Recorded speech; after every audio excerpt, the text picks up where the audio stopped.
The Louisville Cardinals suffered their first ACC loss on Saturday evening as they fell to defeat to the Florida State Seminoles.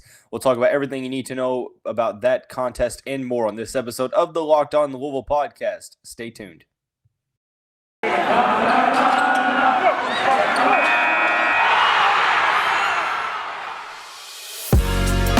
are Locked On Louisville, your daily podcast on the Louisville Cardinals.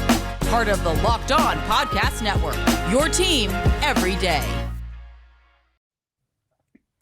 What is going on, everyone? Welcome into another episode of the Locked On Louisville podcast. I'm your host, Dalton Pence. Today's episode is brought to you by Sonos. Experience the game like never before with Sonos Arc, the premium smart soundbar for TV, movies, music, gaming, and more. Visit Sonos.com to learn more. Also want to take this time to personally thank you for making us your first listen of the day.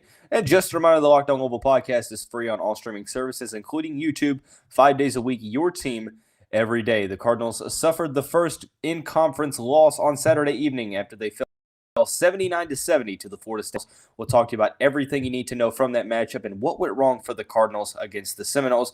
And then we'll answer the question, did Chris Mack find his go-to lineup in the process during that loss?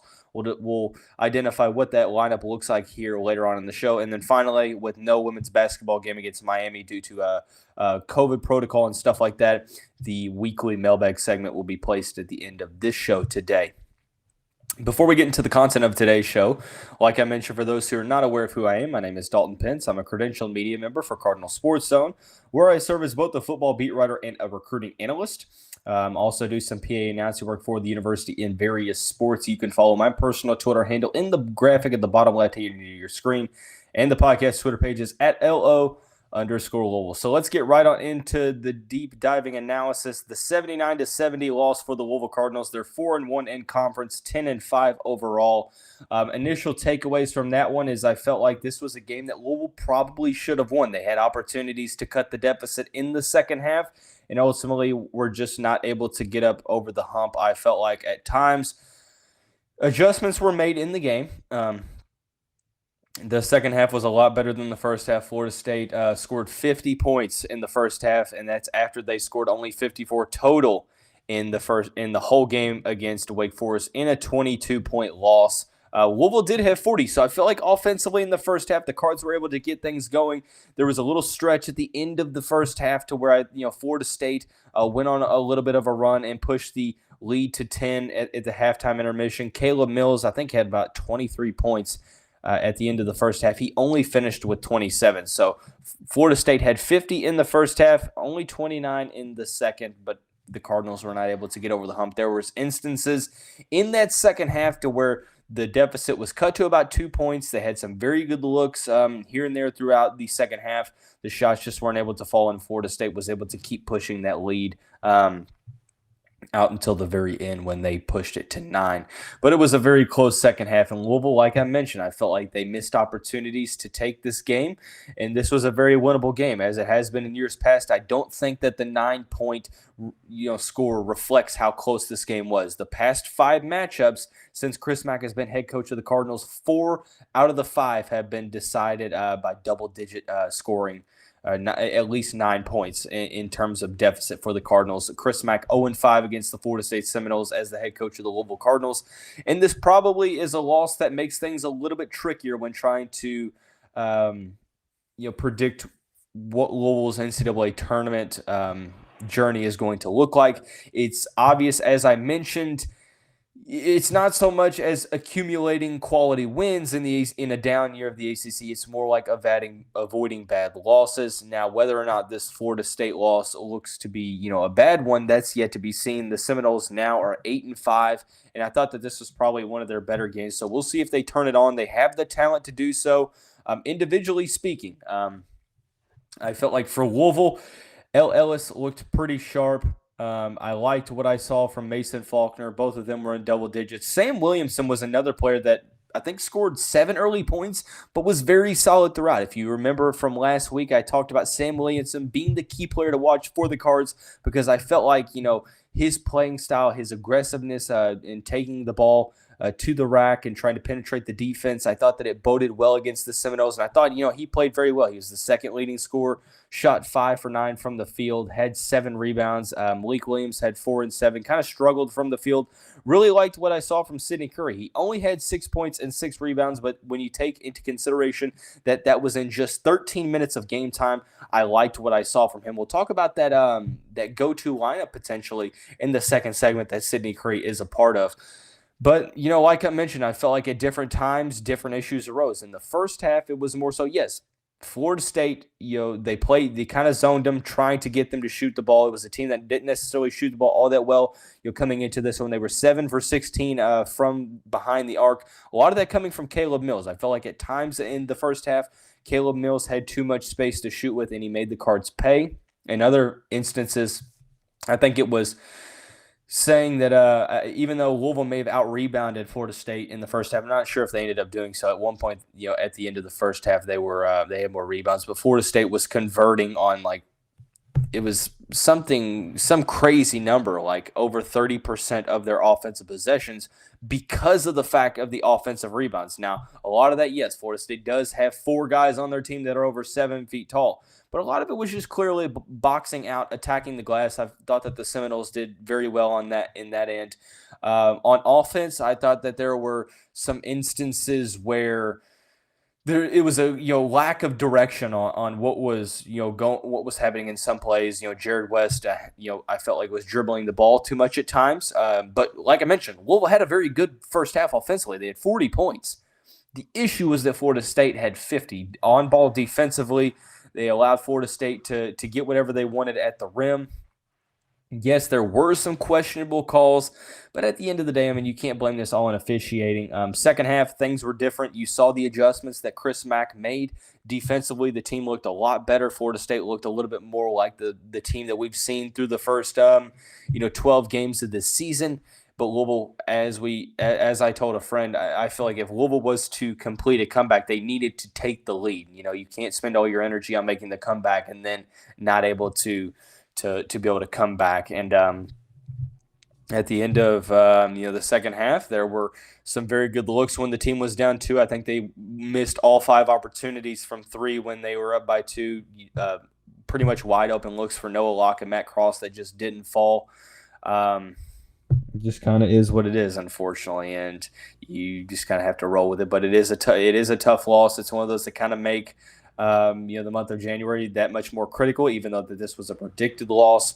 The journey and the path to the NCAA tournament get a little tougher. They get a little, murkier in terms of, getting to where you're squarely in the big dance. Jeff Goodman has been adamant on saying, this is not the ACC of years past. It's going to be tough to find multiple schools with, with resumes that are willing to be picked. And unfortunately, Louisville needs to, we'll talk about why the next 4 games in this little sequence of January have to be all wins for the Louisville men's basketball program.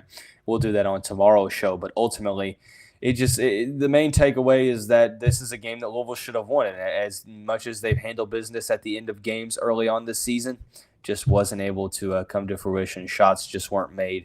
And, all of the mental errors and the little things that the Cardinals did not handle well throughout the game kind of caught up to them at the end. And it was, just that slim of a margin, separating them from winning this game and losing this game. But in the process, if you could possibly take one, I'm not a mental I'm not a moral victory type of guy. As I've said, I think you can kind of derive positives from performances, but you can't justify them, so to speak. But there is a positive that I want to take away. It's more of a hypothetical, and the question is, did Louisville find their go-to lineup? We'll talk about that here in just a second after we talk about our friends at Built Bar. Obviously, it is the new year, and new year means new resolutions. Built Bar has you covered if you're trying to get into it with getting fit and stuff like that, eating healthier. It's the protein bar that tastes like a candy bar and makes it easier to stick to your resolution because it tastes so good. You want to eat healthy, but sometimes it gets boring. By January 17th, you're like, man, this might just not be worth it. Where's the chocolate? Well, Built Bars are covered in 100% real chocolate. They've got 130 calories, 4 grams of sugar, 4 net carbs, and just 17 grams of protein. So you can compare that to a candy bar, which usually has a lot more calories, more sugar, and dozens of net carbs. And, basically, if you're not a huge fan of working out, you can eat at least something that tastes good and it's good for you. That way, when you enjoy a delicious Built Bar, you can almost count on it as some sort of a workout. And there's just a ton of different flavors you can choose from, to coconut almond, peanut butter brownie, cookies and cream, raspberry, etc. My favorite is salted caramel, and there's so much more to pick from. Go to Built.com and use the promo code LOCKED15, and you'll get 15% off your order. Once again, that's using the promo code LOCKED15 for 15% off at Built.com. As always, I want to say thank you for making us your first listen of the day. Just a reminder, the Locked On Louisville podcast, free on all streaming services, 5 days a week. Your team every day. Continuing our discussion about the takeaways from this men's basketball loss against the Florida State Seminoles. There was, that stretch in the second half where Louisville was able to come back. They cut the deficit to 2, just weren't able to get over the hump. And that was with a distinct lineup that a lot of fans have not seen this year, and I'm not sure that this combination really may have ever appeared in a game so far. But I have to ask the question, is this the potential go-to lineup for the Louisville Cardinals moving forward? Now, I will say it's one game. What works against one team may not work against a different team. As we know, Florida State is a unique opponent. They have a lot of length, strength, and athleticism, more so than other teams that are maybe more fundamentally sound than Florida State is. So you kind of have to take it with a grain of salt, because I feel like what works against one team may not work against another team. And you can also put this into context, is that it's just one game. So even if it works against different teams, I mean, maybe they were just riding the players with a hot hand. So you have to take that rebuttal into consideration. But I would like to see more of this lineup. I speak, of course, at Ellis and Mason Faulkner at the guard positions, Matt Cross on the wing, Sidney Curry at the 4, and Malik Williams at the 5. It's definitely a unique lineup, one that we're not really used to seeing. But I've been on this show on record saying that I think Ellis and Mason Faulkner should be playing more. That's no disrespect to Jared West and Noah Locke, but I think those two are what give you the best chance to win games. Ellis is the most talented player on this team. He's starting to come into his own offensively. Had a good game against Pittsburgh last Wednesday. Played really well against Florida State at times on Saturday. Mason Faulkner has been a steady hand of consistent production. I think he needs to learn, or not really learn, but shoot the ball a little more, look for his offense instead of being a little bit more passive. But we saw on Saturday evening that both of those can coexist on the court at the same time. Mason Faulkner is more of a kind of a facilitator, and Ellis playing more of an off-ball scoring role. But then you have a guy like Matt Cross, and although Matt isn't necessarily shooting the way he would like to, I mean, he did go 2 for 8 from deep, so didn't really play all that well. What he does give you is he gives you, number one, he's going to break out of that shooting slump, but he's very good defensively. He's a high-effort player that even if he's not scoring, he impacts the game well beyond the stat sheet. So I feel like he gives you the best chance. And then you have the front court. Malik Williams having the presence of Sidney Curry on the court allows Malik Williams to step out and handle the ball maybe at the top of the key, shooting the ball from distance, getting the ball on the elbow, and having Sidney Curry down low. Malik Williams, it's worth noting, last year when he did play with Jae'Lyn Withers, the Louisville Cardinals looked really, really good because Malik Williams is such a good passer for his size, and he sees the court very well, and he understands what Chris Mack and company are wanting to do on offense. So it allows the offense to run a little bit more smoothly and cohesively. So I like Malik Cunningham. Wow, look at me! I'm sitting here thinking of football as well. I like Malik Williams on the court with Sidney Curry because Sidney Curry gives you that interior toughness and overall strength around the paint that you have been looking for. Jae'Lyn Withers is still trying to get out of a little funk. I saw some good stuff from him, but overall, just not necessarily all the way there. Sidney Curry has been making the most out of his opportunities. Only played 13 minutes, had 6.6 rebounds. Yes, he's going to go through some growing pains. Yes, Ellis is as well, but they give you the best chance to win at times, and I think that Whether that's moving them into the starting lineup or not, I think that they should be, when it comes crunch time, that should be the lineup that plays the most. Now, you can ask me, would it be beneficial to put them in the starting lineup? Well, of course it would. Starting out the game with the most successful rotation, or has shown to be the most successful rotation, I think that is a beneficial thing for the Cards. And one issue has been kind of starting out slow. But at this point, I'm thinking, Jared West, he's been very good defensively, but offensively, you get more of a ceiling with Mason Faulkner. You get more of a ceiling with Ellis. Noah Locke has been a guy who he's been shooting the ball a little bit better, but he's not been the player that you've thought he's going to be so far. Maybe bringing him off the bench with a guy like Dre Davis makes a lot more sense. Sam Williamson as well.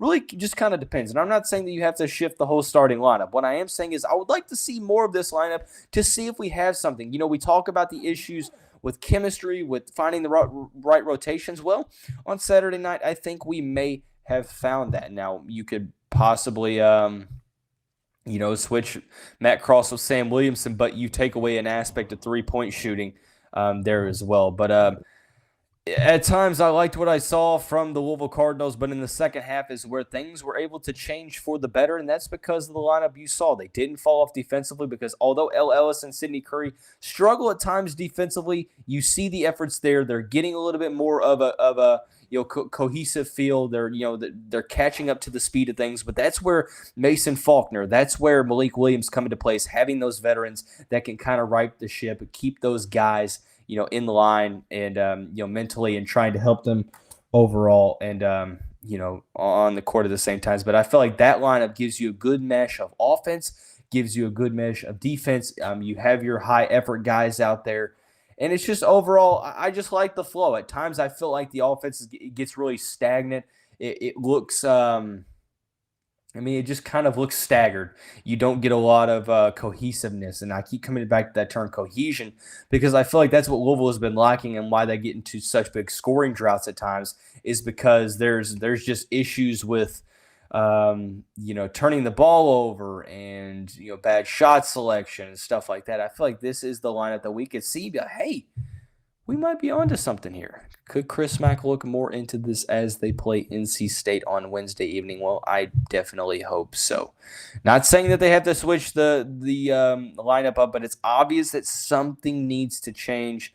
And Chris Mack has shown that he's willing to, scrap something that's not working and try something that's different. I like the fact that this is a unique lineup. That's one that if you think, okay, what is the most successful lineup that you can think of, rotation-wise for the Louisville men's basketball team? I guarantee you could ask 50 people, and all 50 people might not say what, this one right now. But just because people have kind of, questionable fit between Sidney Curry and Malik Williams. But the fact that Malik is able to step out and stretch the floor, allowing Sidney Curry space to operate on the interior. I love what I'm seeing from Curry, and I hope we see more from him. Him and Ellis definitely need to be playing more minutes. I want to take this time now to switch into our weekly mailbag segment after we talk about our friends at GetUpside. Hey, Cardinal fans, once again, this is your host, Dalton Pence, with an incredible app everyone who buys gas needs to know about, GetUpside. My listeners are making up to 25 cents for every gallon of gas every time they fill up. Just download the free GetUpside app in the App Store or Google Play right now and use the promo code SCORE to get a bonus 25 cents per gallon off on your first fill-up. That's up to 50 cents cash back. Don't pay full price at the pump any longer. Some people who drive a lot are making as much as $200 to $300 a month in cash back, and there is no catch. The cash back gets added right back to your account. You can cash out at any time to your bank account, PayPal, or e-gift card for Amazon and other brands. Just download the free GetUpside app and use the promo code SCORE to redeem and get 50% gallon cash back on your first tank. So the weekly mailbag segment to finish out the show. There are a couple good questions. Let me pull those. I don't know why I didn't have those pulled up right away, but let me go ahead, and I had them typed out in an email. I apologize for the delay. Okay. So there are a couple different. Okay. So the first question is, with the loss against Florida State, do you think that this Louisville team makes the tournament? Isn't that the $1 million question? I wish I had a better way to answer this, but truly I don't know. I think that, right now, if you made me decide if the season were to end today, would they be in the tournament? I think they'd be squarely on the bubble. I think they'd be in the last four in or the first four out, kind of how they were last year. Um, the issue is they don't necessarily have any solid wins. Mississippi State has been winning some games, so hopefully they're able to continue that. And the Cardinals win against the Bulldogs looks a little bit better. But I think what this game does is it creates more of an urgency to handle business against teams that you're supposed to handle business against and beat the teams that you might not necessarily be favored to beat. Trying to upset a team like North Carolina or Duke or even Miami. Miami looks to be the real deal. So right now, I'm on the fence. I think that Louisville at the end of the day would be in the field if the season ended right now, but I would not be surprised if they got left out just because they have 5 losses now. And 4 of those 5 are like, okay, Louisville should have won the game. They should have beat Furman. They should have beat Western Kentucky. They should have beat DePaul. DePaul is 0-4 in the Big East play now, and that's not boding well for Louisville's resume at the moment. And they lost to Florida State, who is 8-5. So you have to handle business. We'll talk tomorrow about why the next 4 games in January are must-win games for the Louisville Cardinals. But right now, to answer the question, I would say they're in the tournament, but they're hanging by a thread, and they're definitely right on the bubble. The next question is a Louisville football question. Do you like the hiring of the Georgia strength assistant coach Ben Souders to be the head Louisville strength and conditioning coach? Put it this way. I think that from what I've seen, he definitely has the resume and, body of work, played college football, Western Kentucky. I believe he's a Kentucky native from Bowling Green. But he's, been very successful at a lot of programs, and he's obviously with the program now. He's playing for the national title tonight, and I like what I see from his resume. When his first meeting to the team, which happened yesterday, I liked what he's been saying. I like his energy that he brings. Any position like that, I feel like there has to be a significant amount of energy. I apologize, a little bit of a slip. But there has to definitely be an energy surge there. But it's kind of one of those things to where I'm kind of, to be determined, just because the true gauge of how good this hire is going to be is obviously going to be, how's this going to affect the team on the field? How are they going to look on the field? And it's kind of hard to really gauge that as well. How do you gauge how this team looks on the field?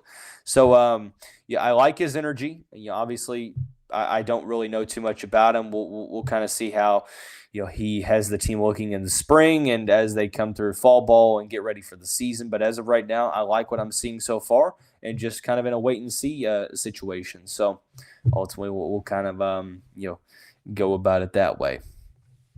The next question in the line of questions is this okay?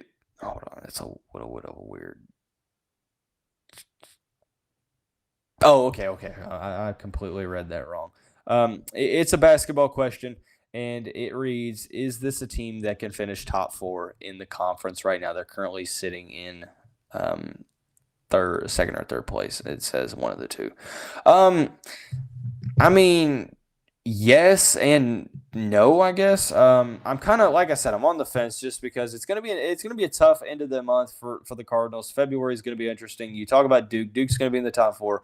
The way Miami's playing like the best team in the ACC right now. I think the Hurricanes are gonna finish top 4.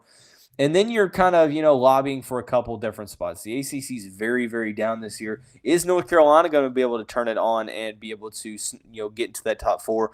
Virginia Tech's another team. You're like, okay, maybe the Hokies are able to look into it. Wake Forest has been a team that has, been solid so far in ACC play. So can they get into the top 4? Yes. Will they get into the top 4? That is to be determined. That's why I say these next 4 games, like Louisville has to handle business against the teams that they should handle business against, because they at this point in time, they really can't afford too many more bad losses, because a top 4 ACC finish should not even really – I mean, yeah, it should be the goal. I mean, you always want to get a double bye in ACC play, but really it's not so much as trying to get a top 4 finish as it is just going out every game and trying to win every single game. And obviously that might be a moot point because you can kind of do both at the same time.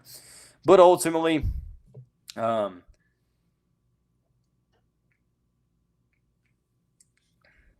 sorry, getting a little thirsty. The point still stands. It's more so they can get there by avoiding the bad losses, beating the teams that they're supposed to be. I think ESPN, there was a segment somebody told me about after the game that they think Louisville can get into the tournament with a 14-6 conference record. Right now they're 4-1. They still have Duke coming up. They have North Carolina twice on the schedule. They have Miami. They have some of these other teams. They have Virginia twice. So we'll see. We'll have a clearer picture whenever it comes time. At the end of the month, and we'll kind of be able to reassess. But ultimately, there's a lot of conference schedule left to be played, and we'll preview the NC State matchup on tomorrow's episode. We'll talk that matchup. We'll explain why the next 4 games are must-win for the Cardinals. Before we get out of here, a couple quick shots. First to the Cardinal Sports Zone podcast, the last one released on Friday. Be sure to go check out that virtual episode at cardinalsportszone.com. And the Locked On Bets podcast, hosted by your boy Q with handicapping expert analysis from Lee Sterling. You can get that on the Odyssey app or wherever you like to get your podcast. That's going to wrap up this Monday edition of the show. Everyone have a great start to your week.